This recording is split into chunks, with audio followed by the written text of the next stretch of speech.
La semana pasada, en el horario matutino, vimos la unción mesiánica que tenía 7 señales de autenticidad. Le voy a invitar que vaya a Isaías 11. Señor Jesús se le veían estas señales.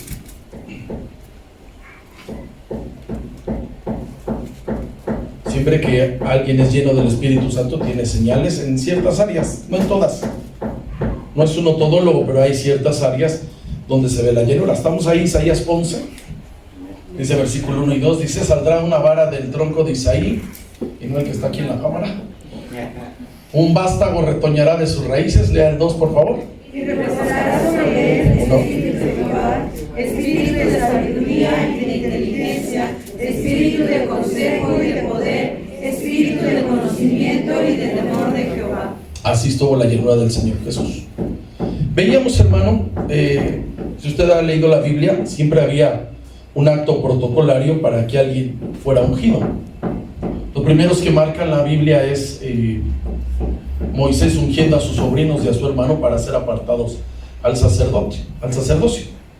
El ungimiento del Señor Jesús no fue tradicional, no fue con el cuerno de aceite, así como Dios les había indicado que prepararan un aceite con ciertas especies, y no es aceite de olivo como el que tenemos aquí, tenía una preparación especial, traía acacia, mirra. Entonces, hermano, el Señor Jesús fue ungido con el Espíritu Santo. ¿En qué momento fue como una señal clara? Cuando es bautizado en agua.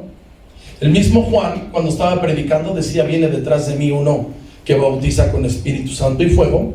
Y entonces, hermano, la unción llegó. Cuando llegó, posó sobre el Señor Jesucristo el Espíritu Santo. Y usted puede ver a todos los que fueron ungidos que las visitaciones eran ocasionales, no era siempre. Aquí posó el Espíritu Santo y dice que fue en forma corporal. Vamos a Mateo 3. Dice: y Jesús, después que fue bautizado, subió luego del agua. He aquí los cielos le fueron abiertos y vio al Espíritu de Dios que descendía, dice, ¿cómo, hermano? Como paloma, y venía sobre él. Y aquí está la confirmación. Está aquí Padre, Hijo, Espíritu Santo. Y hubo una voz de los cielos que decía: este es mi Hijo amado, en quien tengo ¿qué? Entonces, hermano, ahí está de alguna manera visible sobre el Señor Jesucristo cuando Él es bautizado. Así que Juan, quien testifica mejor, una de las señales, porque él estaba bautizando, y una de las señales para que él se diera cuenta quién era el Mesías, a pesar de ser familiares, tenía que venir el Espíritu Santo y posar sobre él. Entonces, así está, hermano. Vamos a Juan 1. Dice así: este es el que viene después de mí, el que es antes de mí, del cual yo no soy digno de desatar la correa del calzado. Estas cosas sucedieron en Betábara, al otro lado del Jordán, donde Juan estaba, ¿qué, hermano? Estaba bautizando.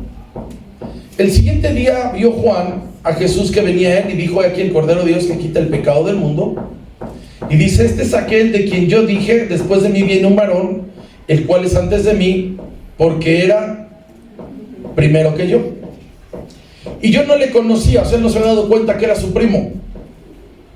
Mas para que fuese manifestado Israel, por esto vine yo bautizando con agua. También dio Juan testimonio diciendo: vi al Espíritu que descendía del cielo. ¿Qué dice? ¿Cómo? Como paloma. ¿Y qué hizo, hermano? Permaneció. ¿Se da cuenta, hermano, cómo fue hasta el bautizo? Obviamente que el Señor Jesús, hermano, estaba lleno de la presencia de Dios antes del bautizo. Y dice: yo no le conocía, o sea, él no se había dado cuenta que era su primo. Pero el que me envió a bautizar con agua, aquel me dijo: sobre quien veas descender el Espíritu Santo y que permanece sobre él, ¿quién dice? Y es Jesucristo, el Hijo de Dios. Amén. Fíjense, hermanos, cómo inicia el Señor Jesús, tremendo ministerio. Y sabe cómo lo inicia, hermano, con la llenura del Espíritu Santo, como debe de ser. Estamos en Isaías 61. Dice: me ha enviado. ¿Para qué es la llenura, hermano? Para que seas enviado a trabajar.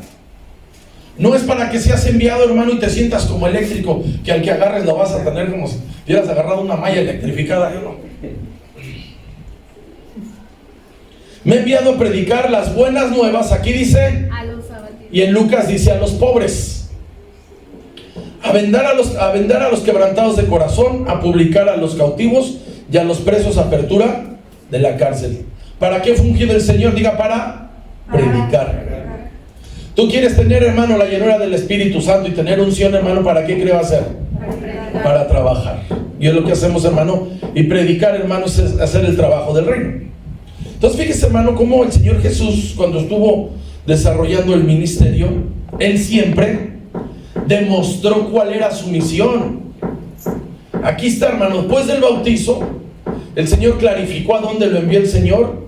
Él obedece su voluntad, hermano, cosa que no todos hacen. Por eso cuando usted ve a los que fueron ungidos o llamados o tuvieron el Espíritu Santo, cuando ya no obedecían a Dios, Dios se apartaba de ellos. Dios le dijo a Samuel: Saúl ya no me obedece. Y dice que se apartó. Y usted puede ver a Sansón, que hacía lo que se le pegaba la gana, echaba apuestas, ¿verdad? Dice ahí que los ponía unas adivinanzas bien grandes y apostaba, era apostador. Y dice que Dios se apartó de él, ¿sí o no? Sí. Cuando tú dejas de trabajarle a Dios, hermano, la unción que un día tuviste, la unción, hermano, no es tenerla. La unción es retenerla, porque la unción se pierde. Todos esos que se dicen los grandes, ya ve, cuando vea usted que digan el apóstol tal, quítese el calzado de sus pies y bese la mano, ya ve que todos ellos son grandes. Usted no ve al Señor Jesús decir que él era profeta o apóstol. Él dijo: el buen pastor su vida da. Un humilde pastor, amén, hermano. El gran apóstol huye y muere. Todos esos, hermano, cuando usted escuche esos que se exaltan a sí mismos y digan: yo apóstol, Cristo, ya sabe que los de acá abajo, de Guatemala para allá, su ambición a veces es personal, que ministra 500 iglesias y empiezan, hermano, todo a exaltarse. Andan tras la lana, pura conquista material. Cuando Cristo vino, hermano, vino el Espíritu Santo, declara su asignación. Él dice que Él fue enviado a predicarle a los pobres. Usted, esos grandes, nunca va a escuchar que diga: ay, es que las iglesias que ellos son de pobres. No es cierto, mire. Fue enviado a predicar, a sanar, a liberar. La encomienda número 1 que le dieron al Señor Jesucristo era predicarle a los pobres. Diga gloria a Dios, hermano.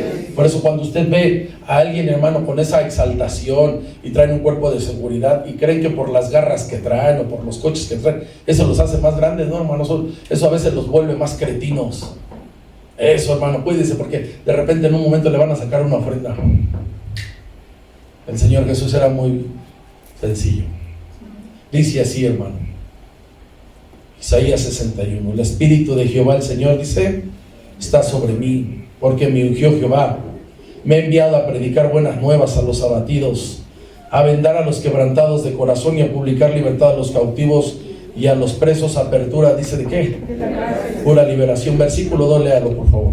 A proclamar el año de la buena voluntad de Jehová y el día de venganza de Dios nuestro, a consolar a todos los enlutados. El Señor Jesús tenía una gran habilidad que muchos no la tienen, ahora la tenemos. El Señor Jesús entró un día a una sinagoga en Nazaret. Después de que Él empieza el ministerio, cuando se ve en Nazaret el Señor, creo yo que le llevaba a María algo para sostenerse, porque era el hermano mayor. Se cree, hermano, así dicen los historiadores, que en esa sinagoga, la cual ahorita vamos a ver, servía ahí el Señor Jesús antes de empezar el ministerio, donde se reunía Él y su familia. Y así que el día del Señor lo invitaron a predicar, lo vieron ahí, y como tenía gran fe, abrió las escrituras y se encontró en ellas. Eso es grande, hermano, que tú abras la palabra y te encuentres y dices: aquí estoy yo. Amén, hermano. No que cuando dicen: ay, la palabra está bien dura, pero no vinieron esa ola de infieles, ¿no?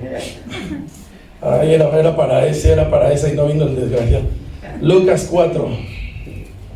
Ya que siempre andamos aplicando la palabra a los que no se comprometen. No vayan a decir amén. Dice el versículo 16: vino a Nazaret, donde se había, ¿qué dice? Los 30 años, ahí es donde trabajó el Señor Jesús. Y en el día de reposo entró a la sinagoga, ¿qué dice? ¿Cómo qué? Donde se reunía, ahí, hermano, conforme a su costumbre, no que era día de reposo y donde estaba echándose su talacha como el vecino.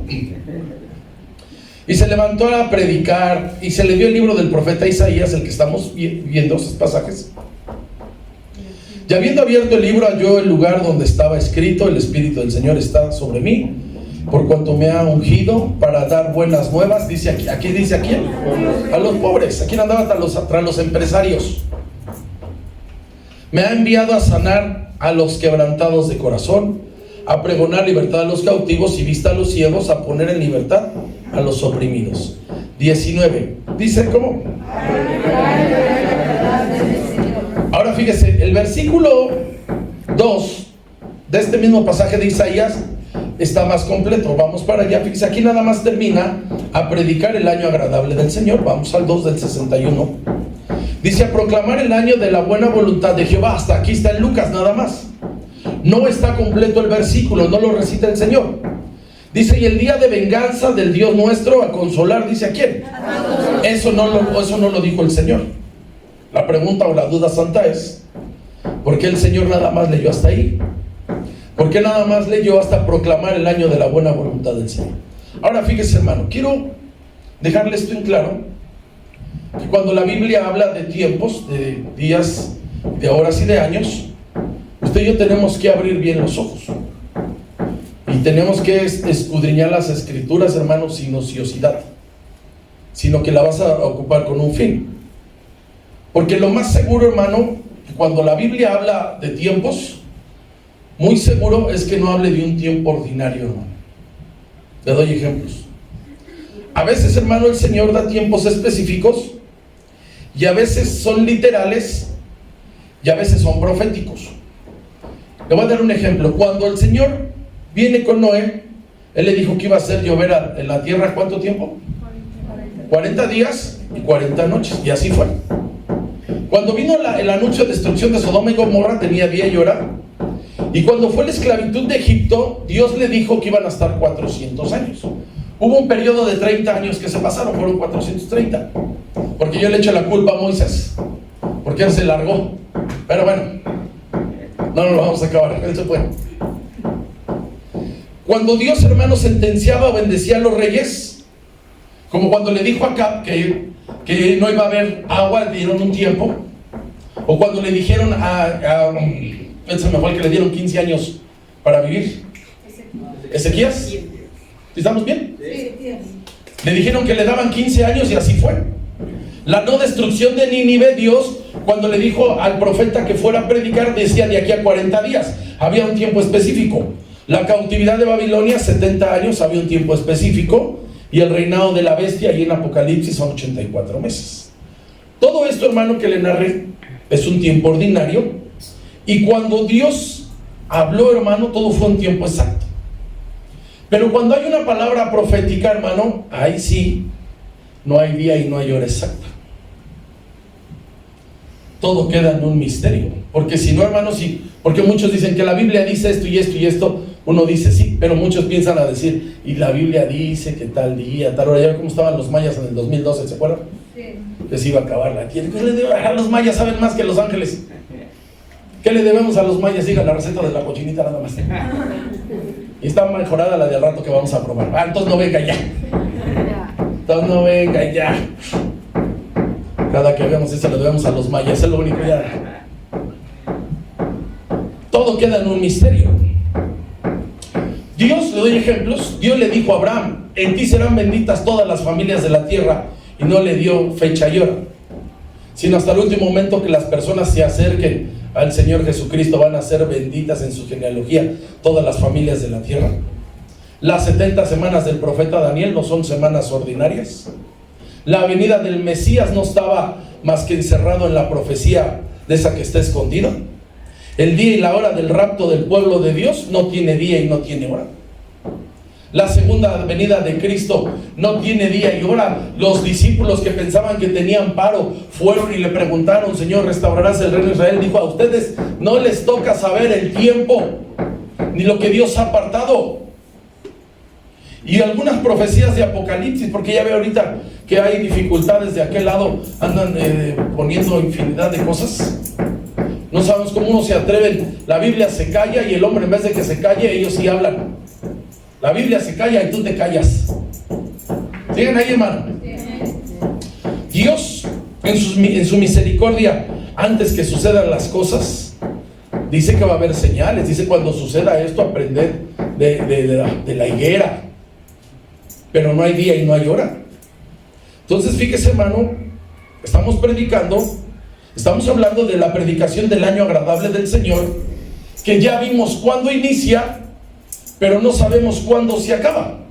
Todo inició, hermano, cuando el Señor está en la sinagoga de Nazaret y dice, hoy se ha cumplido esta escritura delante de ustedes, y comenzó la predicación del año agradable del Señor.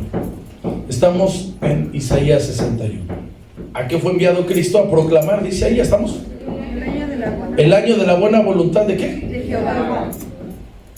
¿Cuál es el año de la buena voluntad? Predicar las buenas nuevas de salvación. ¿Quién dice amén? Amén. Usted y yo, hermano, estamos celebrando la victoria de Cristo, pero el año de la predicación no se ha acabado. Estamos en ello, amén. Esta temporada de predicar el año de la buena voluntad de Dios no es un tiempo ordinario de 365 días. Simplemente, hermano, esa predicación lleva más de 2000 años.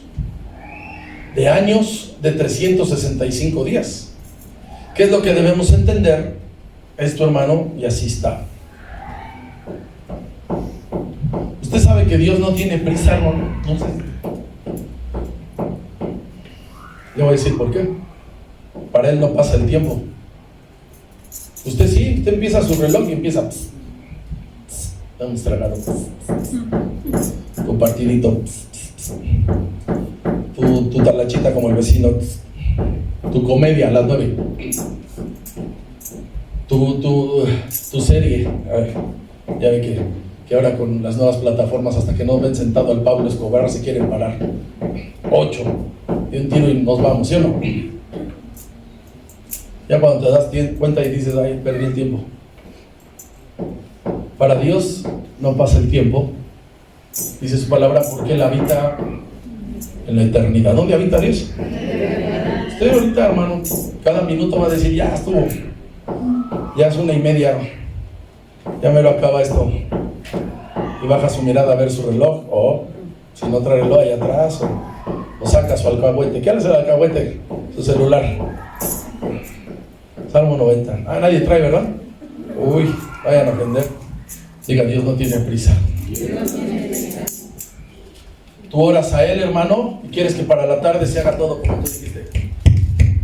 Ya oré a Dios y no me ha contestado. 94 dice ahí, está escribiendo Moisés. Dice, porque 1000 años delante de tus ojos, ¿qué dice? O peor, como una de las vigilias de qué dice. Para Dios pudiera ser, es una comparativa, hermano, que para Él pudiera ser. 1000 años nuestros son como, ¿qué dice? Como el día de ayer. Cuando tú y yo, hermano, pensamos en la grandeza de Dios, cuando tú piensas en la eternidad, te vas a quedar corto. Porque Dios es más grande y poderoso que tu mente o la mía cuadrada y religiosa que tenemos. Le pongo un ejemplo. Ustedes muchos han leído el libro de Job más de una vez. No se tiene con exactitud cuánto tiempo pasó la prueba. Unos dicen que fue 1 año y medio y otros dicen que 3 años. Entonces él se empezó a desesperar. Dice que vino Dios y le habló en un torbellino y le dijo, ¿dónde estabas tú? Y le hizo 200 preguntas y no le contestó ninguna. Al final dice, voy a poner mi mano.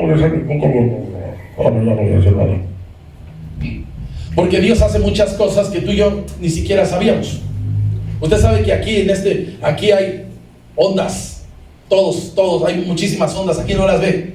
Todos sacamos ahorita el celular y uno se conecta en un lado, necesita una onda. Otro se conecta en otro lado. Otro, entonces hay un montón de ondas que ni se ven.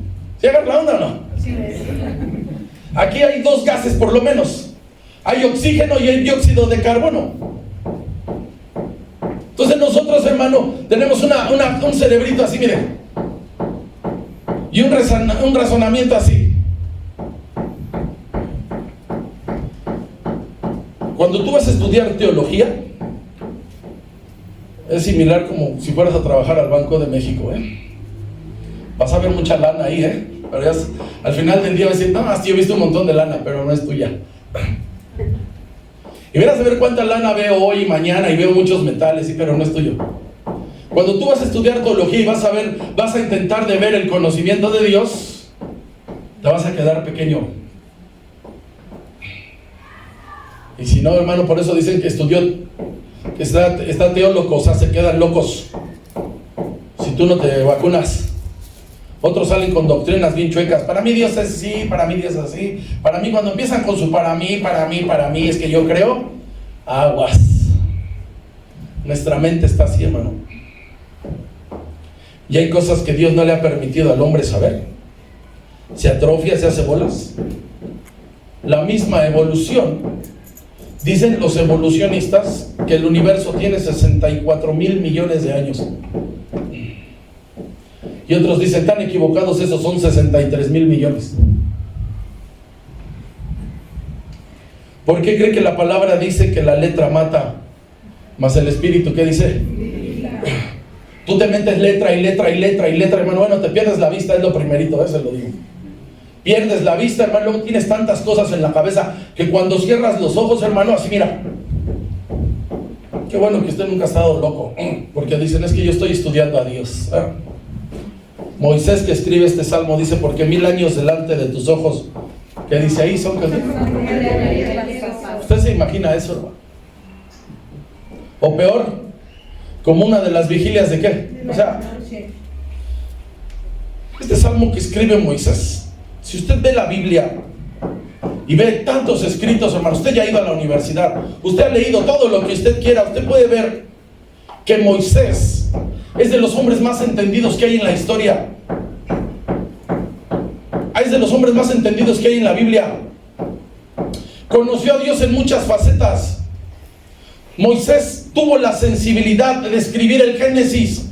Él escribió 4 libros que están de Éxodo a Deuteronomio, porque lo vivió. Pero escribir Génesis se necesitaba otra sensibilidad, otra revelación para poner detalles.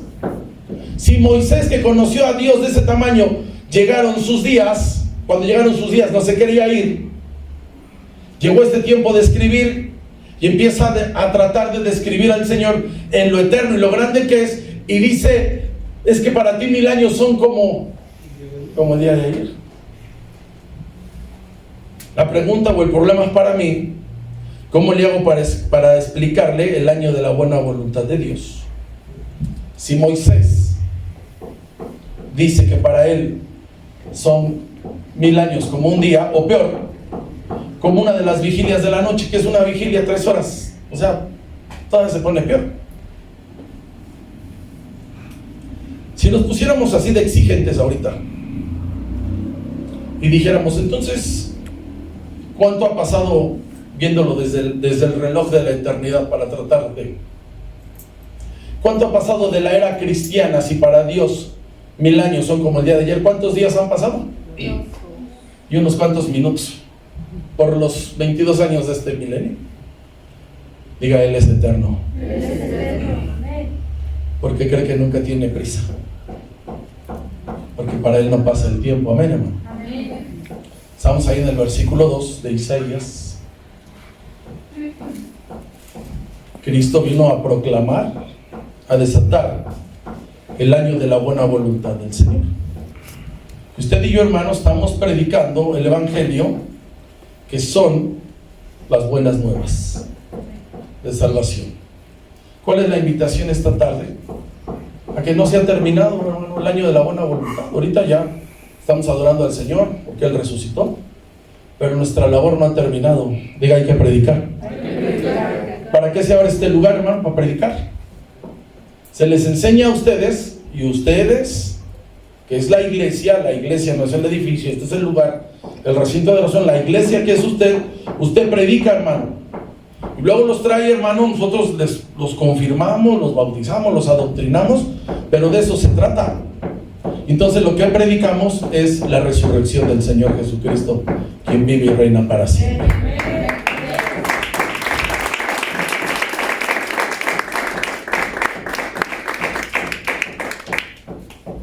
Este año, hermano, si estamos exigentes, 2022 años de 365 días, predicando el año de la buena voluntad del Señor, predicando su gracia, su misericordia para el hombre. Y entonces hoy se puede predicar más que hace 10 años, más que hace 20 años. Usted sabe, hermanos jóvenes, que las plataformas digitales bien utilizadas sirven, hermano. Se llega a personas que viven conectados en las redes y se deja el mensaje. Por eso, hermano, lo que hacemos aquí es predicar, y en algún momento, sea hoy, mañana, en un año, este mensaje va a llegar a una vida. Amén. Hoy, hermano, estamos predicando la palabra de Dios más que ayer. ¿No lo sabíamos hace 20 años? Yo digo que no.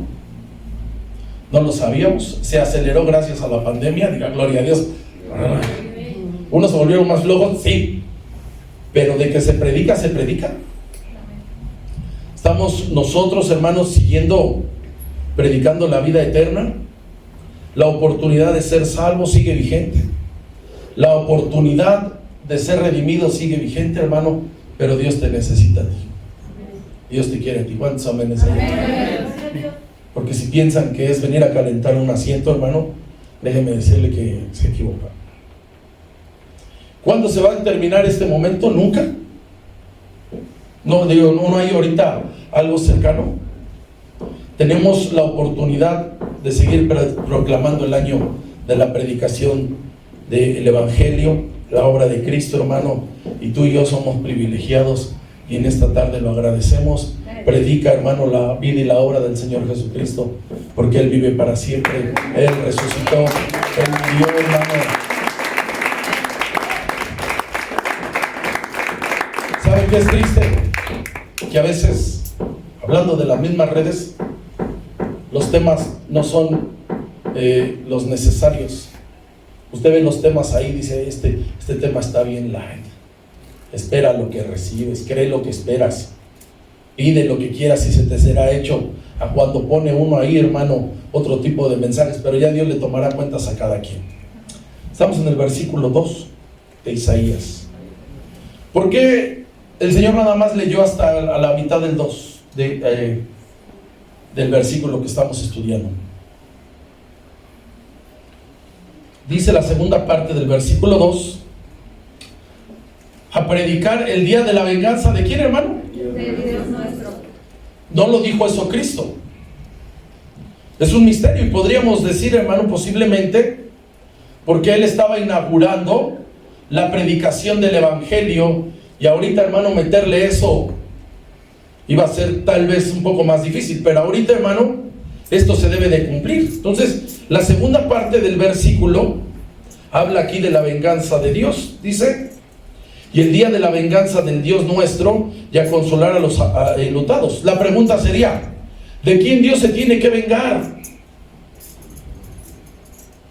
Usted sabe, hermano, nuestro Dios es justo, su reino, el reino de justicia, y el enemigo no es que le dé problemas, le ha causado algunas dificultades en los planes que Dios ha tenido para con el ser humano.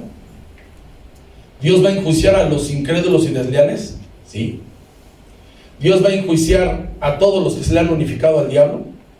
Todos esos que dicen y que nos tiran, Dios los va a enjuiciar. Todos los que estorban al Evangelio, sean chicos, sean grandes, van a tener su recompensa. Por eso, cuando se abre una congregación en cualquier lado, en cualquier comunidad, y empiezan a ponerle trabas, se van a meter en dificultades con Dios, porque quieren detener su obra, hermano. Y quien se mete en problemas con Dios, la muerte la tienes asegurada, la derrota la tiene asegurada. ¿Sí o no? Dice Apocalipsis 19: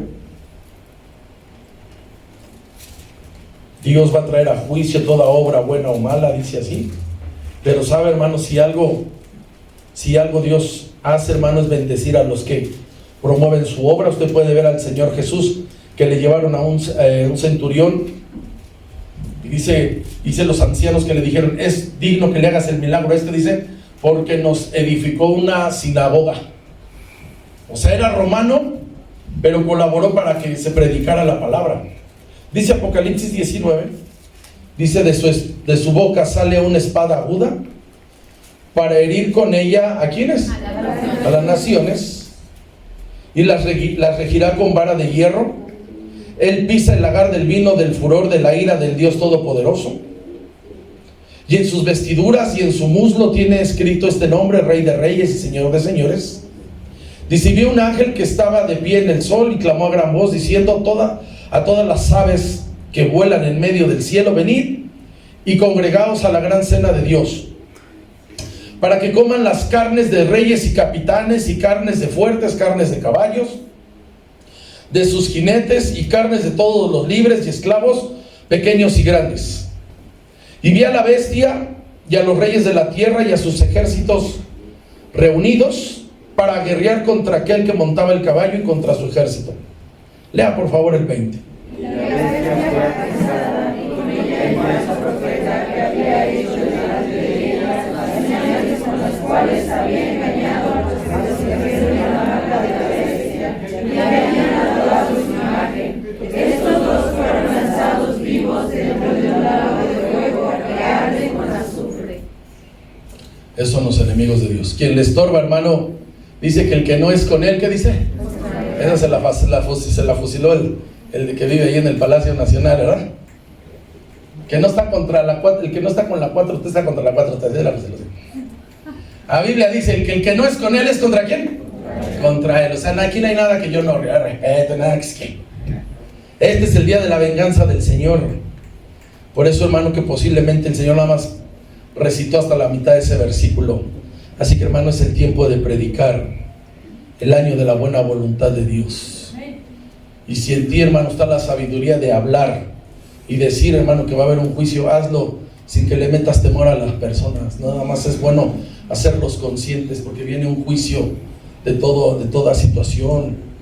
Entonces, hermano, hazlo siempre esto después de que hayas predicado las buenas nuevas, o sea que él puede ser salvo. Y luego, hermano, ya si alguien pregunta, pues dile, hermano, con toda sabiduría y amor. Amén, hermano. Amén. Vamos a terminar el versículo 2, para que usted se vaya a comer. Vemos un Dios grande, nos llama, hermano, nuevamente a predicar su obra. Su obra es completa. Dice el versículo 2: a consolar a todos, ¿qué dice? Este versículo 2, hermano, fíjense qué profundo está. Lo dividí en 3 partes, ya voy a concluir. Fíjense cómo está el versículo 2. La primera parte del versículo 2 habla del año agradable del Señor, que es el que no termina, el cual, hermano, estamos honrados de predicar. La segunda parte habla de la venganza del Señor, de todo aquel, hermano, que se opone a su obra. Hay una consecuencia, no lo alargué porque no es el día. Y esta tercera parte habla de la consolación de los enlutados. ¿Quiénes son los enlutados? El pueblo amado de Dios, los hebreos. Porque de momento usted y yo estamos predicando, hermano, y los judíos no se ven. Ellos son del pueblo amado de Dios.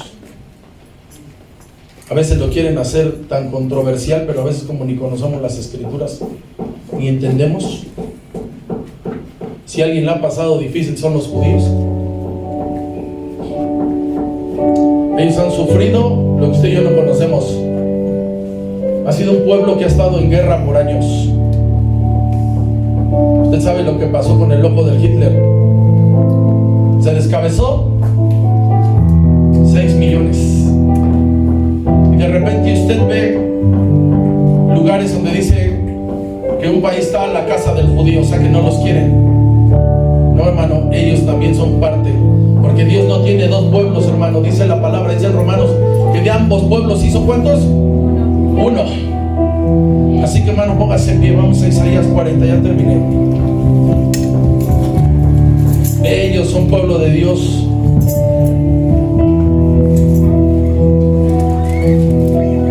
Ellos son los que han estado de luto. Ellos son los que han estado en guerra. Ellos son, hermano, a los que los pueblos no los quieren.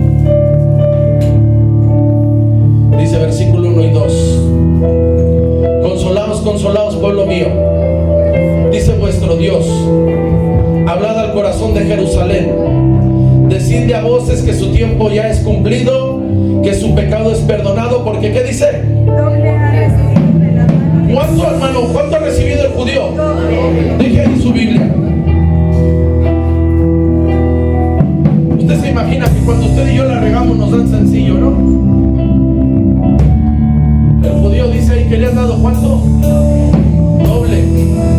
Así que, hermano, siempre es importante